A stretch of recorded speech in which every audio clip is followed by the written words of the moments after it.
ನಮ್ಮ ಬಜೆಟ್ಟು ಮುಖ್ಯಮಂತ್ರಿಗಳು ಕೊಟ್ಟಿದ್ದಾರೆ. ಬಹುಶಃ ಇದೊಂದು ಐತಿಹಾಸಿಕವಾದಂಥ ಬಜೆಟ್ಟು. 4 ಲಕ್ಷ ಕೋಟಿ ಮೀರಿ ಎಲ್ಲ ವರ್ಗಕ್ಕೂ ಕೂಡ ಅನುದಾನವನ್ನು, ಸಮತೋಲನ ಅನುದಾನವನ್ನು ಕೊಟ್ಟಿದ್ದಾರೆ. ನಾವೇನು ಚುನಾವಣಾ ಮುಂಚಿತವಾಗಿ ನಮ್ಮ ಕಲ್ಯಾಣ ಕರ್ನಾಟಕಕ್ಕೆ ನಾವು ಮಾತು ಕೊಟ್ಟಿದ್ದು 5,000 ಕೋಟಿ ರೂಪಾಯಿ ಕೊಡ್ತೀವಿ ಅಂತೇಳಿ. ಇವತ್ತು ಕೂಡ ಹೋದ ವರ್ಷವೂ ಕೊಟ್ಟಿದ್ದು, ಈ ವರ್ಷವೂ ಕೊಟ್ಟಿದ್ದೇವೆ, ಬಜೆಟ್ನಲ್ಲಿ ಇಟ್ಟಿದ್ದೇವೆ. ಅದರ ಅನುಗುಣವಾಗಿ ಈಗ ನಾವು ಹೋಗಿ ಸುಮಾರು 1,000ಕ್ಕೂ ಹೆಚ್ಚು ಕೋಟಿ ರೂಪಾಯಿ ರಸ್ತೆಯನ್ನು ಈಗ ಪ್ರಾರಂಭ ಮಾಡಲಿಕ್ಕೆ, ನಾವು ಶಂಕುಸ್ಥಾಪನೆ ಮಾಡಲಿಕ್ಕೆ ಈ ಗ್ರಾಮೀಣ ಪ್ರದೇಶದಲ್ಲಿ ಗುಲ್ಬರ್ಗಾದಲ್ಲಿ ಕಾರ್ಯಕ್ರಮ ಇಡೋದು ಬೇಡ ಅಂಥೇಳಿ ಈಗ ಜೇವರ್ಗಿಯಲ್ಲಿ ಕಾರ್ಯಕ್ರಮವನ್ನು ಇಟ್ಟಿದ್ದೇವೆ. ಸೊ ನೀರಾವರಿಗೂ ಕೂಡ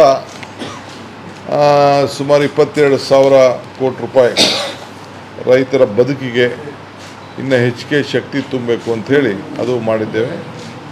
ಈ ಮಧ್ಯದಲ್ಲಿ ನಾನು ನಿಮ್ಮ ಕಲ್ಯಾಣ ಕರ್ನಾಟಕಕ್ಕೆ ಸಂಬಂಧಪಟ್ಟಂತೆ ಏನು ನಮ್ಮ ತುಂಗಭದ್ರಾ ಇದೆ, ಸುಮಾರು 25ರಿಂದ 30 TMC ನೀರು ಲ್ಯಾಪ್ಸ್ ಆಗ್ತಾ ಇದೆ. ಅದಕ್ಕೆ ನಾನು ಈಗಾಗಲೇ ಚಂದ್ರಬಾಬು ನಾಯ್ಡು ಅವ್ರನ್ನ ಟೈಮ್ ಕೇಳಿದ್ದೇನೆ. ಒಂದು ಆಲ್ಟರ್ನೇಟಿವ್ ಪ್ರಪೋಸಲ್ ಕೂಡ ನವಿಲೆ ಏನು ಅಣೆಕಟ್ಟದ ಬದಲಾಗಿ ಇನ್ನೊಂದು ಮಾಡ್ಬೋದು ಅನ್ನೋದು ಒಂದು ಟೆಕ್ನಿಕಲ್ ರಿಪೋರ್ಟ್ ಬಂದಿದೆ. ಅದಕ್ಕೆ ಈಗಾಗಲೇ ನಾನು ಚಂದ್ರಬಾಬು ನಾಯ್ಡು ಅವ್ರಿಗೆ ಮತ್ತು ನಮ್ಮ ರೇವಂತ್ ರೆಡ್ಡಿ ಅವ್ರಿಗೆ ಇಬ್ಬರಿಗೂ ಕೂಡ ತಿಳಿಸಿದ್ದೇನೆ. ಅವರು ಈ ತಿಂಗಳಲ್ಲಿ ನನಗೆ ಟೈಮ್ ಕೊಡ್ತೀನಿ ಅಂತ ಹೇಳಿದ್ದಾರೆ. ಕೊಟ್ಟಾಗ ಈಗ ನಮ್ಮ ಆಫೀಸರ್ಸು ಟೆಕ್ನಿಕಲ್ ಟೀಮು ಹೋಗಿ ನೋಡ್ತದೆ. ಕನ್ನಯ್ಯ ನಾಯ್ಡು ಅವ್ರ ಹತ್ರ ಕೂಡ ನಾವು ಈಗಾಗಲೇ ಮಾತುಕತೆ ಮಾಡಲಿಕ್ಕೆ ನಮ್ಮ ಅಧಿಕಾರಿಗಳಿಗೆ ಹೇಳಿದ್ದೇವೆ. ಯಾಕೆಂದರೆ ಅವರು ಚೀಫ್ ಮಿನಿಸ್ಟರ್ಗೆ ಟೆಕ್ನಿಕಲ್ ಅಡ್ವೈಸರ್ ಅವರು ಮಾತಾಡೋಕ್ಕೆ ಕೇಳಿದ್ದೇನೆ. ಸೊ ಅದು ಕೂಡ ಈ ಕಲ್ಯಾಣ ಕರ್ನಾಟಕಕ್ಕೆ ಸಂಬಂಧಪಟ್ಟಂಥ ಭಾಳ ಮಹತ್ವವಾದಂಥ ಒಂದು 25 TMC ನೀರನ್ನು ಉಳಿಸ್ಕೊಳ್ಳೋಂಥ ಒಂದು ಯೋಜನೆ. ಅದಕ್ಕೆ ಕೂಡ ಈಗಾಗಲೇ ನಮ್ಮ ಸರ್ಕಾರ ಚಿಂತನೆ ಮಾಡ್ತಾಯಿದೆ. ಜೊತೆಗೆ ಆರೋಗ್ಯ ಇಲಾಖೆಯಲ್ಲೂ ಕೂಡ ಭಾಳ ವಿಶೇಷವಾಗಿ ಈ ಭಾಗದಲ್ಲಿ ಹಿಂದೆ ಏನಿತ್ತು, ಈಗ ಜನ ಕೂಡ ಹೈದ್ರಾಬಾದ್ಗೆ ಹೋಗೋದು, ಬೆಂಗಳೂರು ಬರೋದು ಕಡಿಮೆ ಆಗಿದೆ. ಇಲ್ಲೂ ಕೂಡ ಭಾಳ ಚೆನ್ನಾಗೇ ನಡೀತಾ ಇದೆ. ಶಿಕ್ಷಣ ಕ್ಷೇತ್ರದಲ್ಲೂ ಕೂಡ ಈಗ ನಾವು 500 ಹೊಸ ಮಾದರಿ ಶಾಲೆಗಳನ್ನು, ಕರ್ನಾಟಕ ಮಾದರಿ ಶಾಲೆಗಳನ್ನು, ಪಬ್ಲಿಕ್ ಸ್ಕೂಲ್ಸನ್ನು ಮಾಡಲಿಕ್ಕೆ ಈಗಾಗಲೇ ಹೊರಟಿದ್ದೇವೆ. CSR ಅಡಿಯಲ್ಲೂ ಕೂಡ ಶಾಲೆಗಳನ್ನು ತೆಗೆದುಕೊಳ್ಳಿಕ್ಕೆ, ವಿಶೇಷವಾಗಿ ಬರೀ ಗ್ರಾಮೀಣ ಪ್ರದೇಶದಲ್ಲಿ, ಟೌನ್ಗಳೆಲ್ಲ ಪಂಚಾಯತಿ ಮಟ್ಟದಲ್ಲಿ ತೆಗೆದುಕೊಳ್ಳಿಕ್ಕೆ ಕೂಡ ಈಗಾಗಲೇ ಕಾರ್ಯಕ್ರಮಗಳನ್ನು ರೂಪಿಸಿದ್ದೇವೆ. ಸೊ ಬಜೆಟ್ದು ವಿಶೇಷ ಬೇಕು ಅಂದರೆ ನಾನು ಸಂಪೂರ್ಣವಾಗಿ, ನೀವು ಬರೆದಿದ್ದೀರಿ, ನಿಮಗೆ ತಿಳಿಸು ಅಂದರೆ ಬೇಕಾದ್ರೆ ನಾನು ಮತ್ತೆ ಏನಾದರೂ ಬಜೆಟ್ ಬಗ್ಗೆ ನಾನು ನಿಮ್ಮೆಲ್ಲರೂ ಕೂಡ ತಿಳಿಸ್ಲಿಕ್ಕೆ ನಾನು ಸಿದ್ಧರಿದ್ದೇನೆ.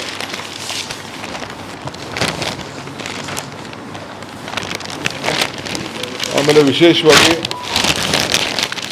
ಇವರು ತೇಜಸ್ವಿ ಸೂರ್ಯ ಮುಸಲ್ಮಾನರಿಗೆ ಎದೆಯಲ್ಲಿ ಸೀಳಿದ್ರೆ 3 ಅಕ್ಷರ ಇಲ್ಲ, ಪಂಚರ್ ಹಾಕೊಂಡಿರ್ತಾರೆ ಅಂತ ಪಾಪ ಅವ್ರು ಮಾತಾಡ್ತಾಯಿದ್ರು.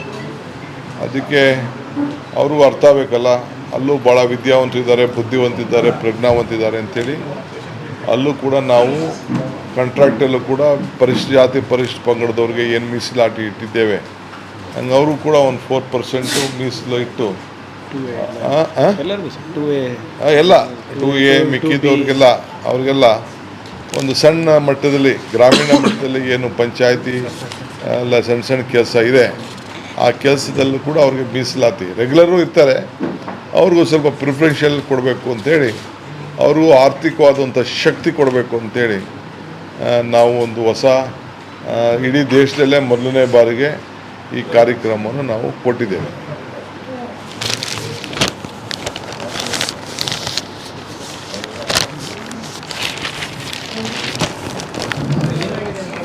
ಹೇಳಿ.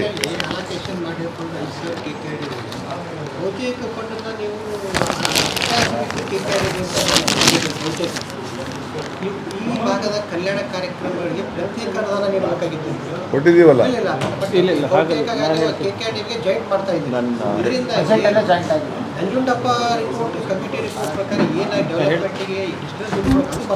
ಈಗ ಕಲ್ಯಾಣ ಕರ್ನಾಟಕ ಭಾಗಕ್ಕೆ ಕೊಟ್ಟಿರುವಂಥ ಒಂದು ಅನುದಾನ 5,000 ಏನಿದೆ, 21 ತಿಂಗಳಲ್ಲಿ ಸುಮಾರು 13,000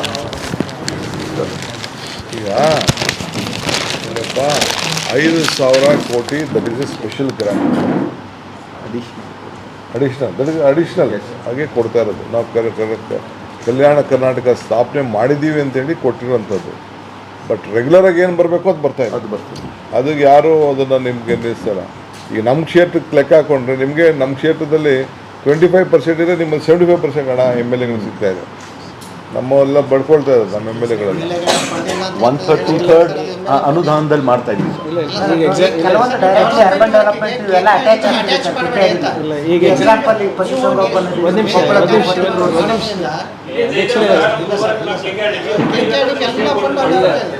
ಉದಾಹರಣೆ ಈಗ ಸಂಶೋಧನಾ ಕೇಂದ್ರ ಅವಕ್ಕೆಲ್ಲ ಕೂಡ ನಾವು ಇದ್ರ ಬಗ್ಗೆ ಪರಿಹಾರ ಮಾಡಬೇಕು ಅಂತೇಳಿ ನೀವೇನು ರಿಪೋರ್ಟ್ ಮಾಡಿ ಅಂತ ಹೇಳಿದ್ದೇವೆ. ಇದ್ರ ಬಗ್ಗೆ ಆಲೇ ನಿಮ್ಮ ಡಿಸ್ಟಿಕ್ ಮಿನಿಸ್ಟ್ರು ಭಾಳ ಜಾಗೃತರಾಗಿ ನಿಮ್ಗಿನ್ನ ಜಾಗೃತರಾಗಿದ್ದಾರೆ. ಅದನ್ನು ವ್ಯವಸ್ಥೆ ಮಾಡ್ತೀವಿ ಬಿಡಿ. ನಂಬರ್ 1. ಎರಡನೇದು ಇನ್ನೊಂದು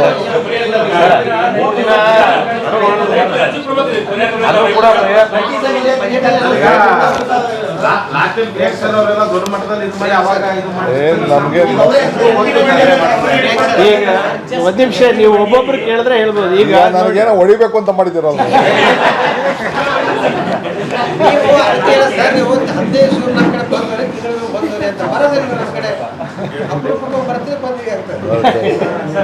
ಬಂದಾಗೆಲ್ಲ ನೀವು ಭೇಟಿ ಮಾಡಿದೆ. ಆಮೇಲೆ ನೋಡಿ, ದೇವಸ್ಥಾನ ಖರ್ಚಿಕರಿದಾರಲ್ಲ 12,000 ರೂಪಾಯಿ ಜಾಸ್ತಿ ಮಾಡಿದ್ವಿ.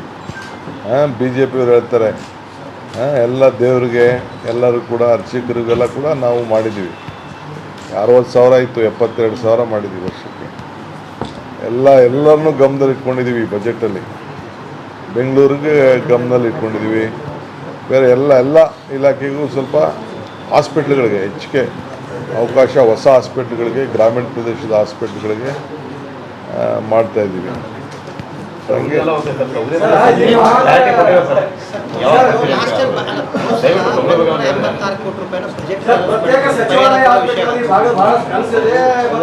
ಪ್ರೋಗ್ರೆಸ್ ಇದೆ ಸರ್, ಎಲ್ಲ ಪ್ರೊಸೆಸ್ಸಲ್ಲಿದೆ ಸರ್, ಆಗ್ತಾ ಇದೆ ಸರ್. ನಾವು ಹೇಳಿದ್ದೀವಿ, ಮಾಡ್ತೀವಿ.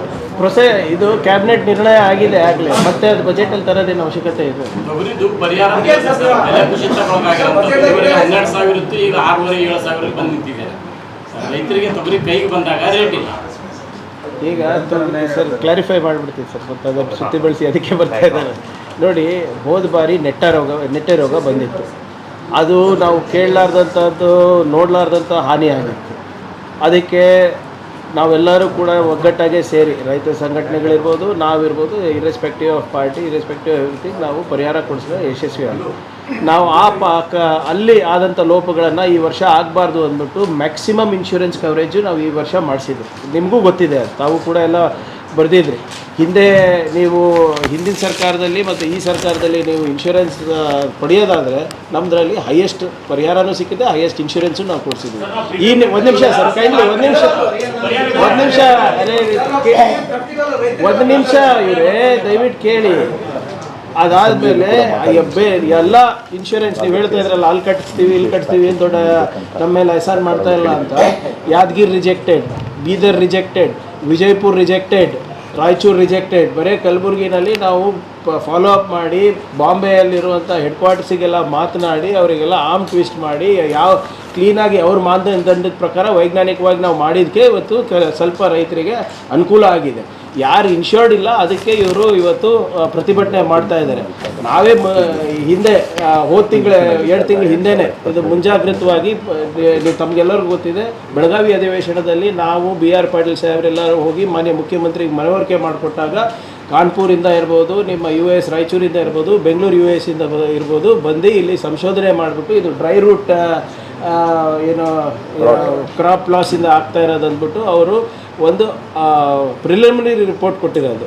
ಸೊ ಆದ್ದರಿಂದ ಅದೇನು ರಿಪೋರ್ಟ್ ಬರ್ತದೆ ಅದು ಸಂಪೂರ್ಣವಾಗಿ ಇನ್ನು ಏನು ನಾವು ನಮ್ಮ ಅಗ್ರಿಕಲ್ಚರ್ ಡಿಪಾರ್ಟ್ಮೆಂಟವರು ಇನ್ನು ಎಷ್ಟು ಲಾಸ್ ಆಗಿದೆ, ಎಷ್ಟು ಜನರಿಗೆ ಆಗಿದೆ ಅಂದ್ಬಿಟ್ಟು ಇನ್ನೂ ಅವರು ಎಸ್ಟಾಬ್ಲಿಷ್ ಮಾಡಲಿಕ್ಕೆ ಆಗಿಲ್ಲ. ಅವರು ಆ ರಿಪೋರ್ಟ್ ಬಂದಮೇಲೆ ಮತ್ತೊಮ್ಮೆ DCM ಸಾಹೇಬರ ಸಹಕಾರ ತೊಗೊಂಡು ನಾವು ಮುಖ್ಯಮಂತ್ರಿಗಳ ಹತ್ರ ಹಿಂದೆ ಏನಾಗಿದೆ ಅದ್ರ ಪ್ರಕಾರ ಮಾಡಲಿಕ್ಕೆ ಪ್ರಯತ್ನ ನಾವು ಮಾಡ್ತೀವಿ. ಕಲ್ಯಾಣ ಕರ್ನಾಟಕ ಕೃಷಿ ಸಚಿವರು ಇದಾರಾ ಇಲ್ವಾ? ಕೇವಲ ಮಂಡ್ಯ ಮೈಸೂರು ಇಲ್ಲ, ಅವರು ಇದ್ರಲ್ಲ, ಬೆಳಗಾವಿನಲ್ಲಿ. 3 ದಿನ ರೈತರು ಹೋರಾಟ ಮಾಡಿದ್ರು ಮಾತಿಲ್ಲ. ಶರಣ್ ಪ್ರಕಾಶ್ ಅವ್ರು ಮಾತಾಡಿದ್ರು, ನಾವು ಮಾತಾಡಿದ್ವಿ, ಅಜಯ್ ಮಾತಾಡಿದ್ರು, BR ಪಾಟೀಲ್ ಅವ್ರು ಮಾತಾಡಿದ್ರು, ಅಲ್ಲಂ ಪ್ರಭು ಅವ್ರು ಮಾತಾಡಿದ್ರು. ನಮ್ಮವರು ಅಧಿವೇಶನದಲ್ಲೂ ಕೂಡ ಇದ್ರ ಬಗ್ಗೆ ಚರ್ಚೆ ಮಾಡಿದ್ದೀವಿ, ಈಗಲೂ ಮಾಡ್ತೀವಿ. ಅಧಿವೇಶನ ನಡೀತಾ ಇದೆ. ನಾವು ಸ್ಪಷ್ಟವಾಗಿ ಹೇಳಿದ್ದಾರೆ, ಕೊಡಕ್ಕಾಗಲ್ಲ, ಅದು ನೆಟೆ ರೋಗ ಅಲ್ಲ, ಡ್ರೈ ರೂಟ್ ರೋಗ ಇದೆ, ಅದು ಕೊಡಕ್ಕಾಗಲ್ಲ ಅಂತ ಅದೇ ಸ್ಪಷ್ಟವಾಗಿ ಹೇಳಿದ್ದಾರೆ. ರಿಪೋರ್ಟ್ ಬರಲಿ. ನಾವು ಅಧಿವೇಶನದಲ್ಲೂ ಹಿಂದೆನೂ ಮಾತಾಡ್ತೀವಿ, ಈಗಲೂ ಮಾತಾಡ್ತೀವಿ, ಅವ್ರ ಕಡೆಯಿಂದಾನು ನಾವು ಹೇಳಿಸ್ತೀವಿ. ಒಬ್ಬ ರೈತರ ಬಗ್ಗೆ ನಮ್ಮ ಸರ್ಕಾರಕ್ಕೆ ವಿಶೇಷವಾದಂಥ ಕಾಳಜಿ ಇದೆ.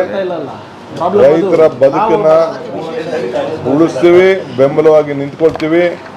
ಅದೆಲ್ಲ ನಾವು ಈಗಾಗಲೇ ಒಂದು ತನಿಖೆನೇ ನಡೀತಾ ಇದೆ, ಸಂಶೋಧನೆ ನಡೀತಾ ಇದೆ. We are it. Okay, thank you.